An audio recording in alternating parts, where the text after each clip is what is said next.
এখনকার বাচ্চাদের স্কুল ছুটি থাকলে তারা সারাদিন যা যা করে। মাম্মাম, সকাল হয়ে গেছে, 10টা বেজে গেলে উঠে পড়ো।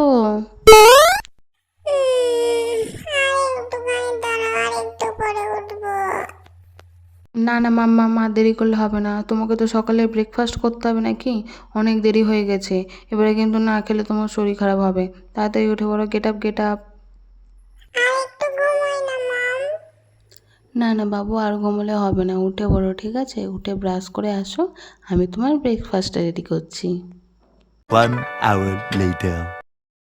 মম, আমার ব্রাশ করা হয়ে গিয়েছে। ব্রেকফাস্টে কি তৈরি করেছো? আজকে আমি তোমার ফেভারিট চিকেন স্যান্ডউইচ বানিয়েছি। Wow, I am so happy mom. আচ্ছা মম, আজ তো আমার ছুটি। আজ আমরা সারাদিন কি করব? তুমি আগে তাড়াতাড়ি ব্রেকফাস্টটা করে নাও, তারপরে স্নান করে রেডি হয়ে নাও। তারপর আমরা দুজনে মিলে চলে যাব বাইরে, গিয়ে একটা ভালো রেস্টুরেন্টে আগে দুপুরের লাঞ্চটা সেরে নেব। তারপর সেখান থেকে চলে যাব তোমার ফেভারিট পার্কে, সেখানে গিয়ে দুজনে মিলে খুব আনন্দ করব, খুব মজা করব, আইসক্রিম খাবো। তারপর চলে যাব একটা শপিং মলে, সেখানে গিয়ে কিছু শপিং করব। তোমার জন্য কিছু শপিং করব, তোমাকে কিছু জামা কাপড় কিনে দিতে হবে, তোমার প্রয়োজনীয় জিনিস কিছু কিনতে হবে, আর তোমাকে পুতুলে কিনে দেবো। সেখান থেকে ঘুরে ঘুরে রাত্রেবেলা যাব আরও একটি ভালো রেস্টুরেন্টে, সেখানে গিয়ে দুজনে মিলে ডিনার করব, করে চলে আসবো বাড়ি। Wow mom, I love you. You are the best. আর আমার ছোটবেলায় স্কুল ছুটি থাকলে আমি সারাদিন যা করতাম। কি রে গেরি, সকাল হয়ে গেছে, কতক্ষণ? 7টা বেজে গেল, তুই এখনো উঠিসনি কেন? আজকে তো আমার স্কুলে ছুটি। আজকে এত তাড়াতাড়ি উঠে কি করব? Bruh. স্কুলের ছুটি তো কি হয়েছে, ঘরে অনেক কাজ আছে, তাড়াতাড়ি মুখ টুক ধুয়ে আয়। ঠিক আছে, আসছি। A few moments later. মা, আমার মুখ ধোয়া হয়ে গেছে। সকালে আজকের টিফিনে কি আছে?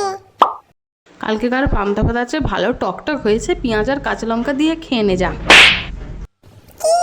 ছুটির দিনও বান্দা ভাত? আজকে তো একটু স্পেশাল কিছু বানাতে পারতে। পান্তা ভাতের থেকে স্পেশাল আর কি আছে রে? পান্তা ভাত খেলে পেট ঠান্ডা হয় জানিস না? যা চুপচাপ গিয়ে খেয়ে নে, তারপরে খেয়ে দিয়ে মাঠে যাবি। মাঠে? এই এত রোদে আমি মাঠে কি করতে যাব? কি করতে যাবি মানে? গোবর কুড়াতে যাবি? হ্যাঁ, বিমলা কাকিকে দেখলাম সেই 5টার সময় গিয়ে গরুগুলো মাঠে বেঁধে দিয়ে এসেছে। এতক্ষণ তো মনে হয় সব গরুগুলো ভালোভাবে খেয়ে পেট ভর্তি হয়ে গেছে, পায়খানা করার তাদের সময় হয়ে গেছে। তাড়াতাড়ি বালতিটা নিয়ে যা, সব গোবরগুলো গুঁড়িয়ে নিয়ে আসবি, ঠিক আছে? একটাও গোবর যেন অন্য কোনো বাড়ি না যায়, সব যেন আমাদের বাড়িতে আসে। আর শোন, বালতি যদি গোবরে ভর্তি হয়ে যায় তাহলে কিন্তু তাড়াতাড়ি এসে বালতির গোবরগুলো বাড়িতে খালি করে দিয়ে যাবি। আর হ্যাঁ, বালতি খালি করতে আসার সময় যদি দেখিস অন্য কোনো গরুগুলো পায়খানা করে রেখেছে, তাতে কিন্তু গিয়ে কিছু ঢিল ঢিল পুঁতে দিয়ে আসবে।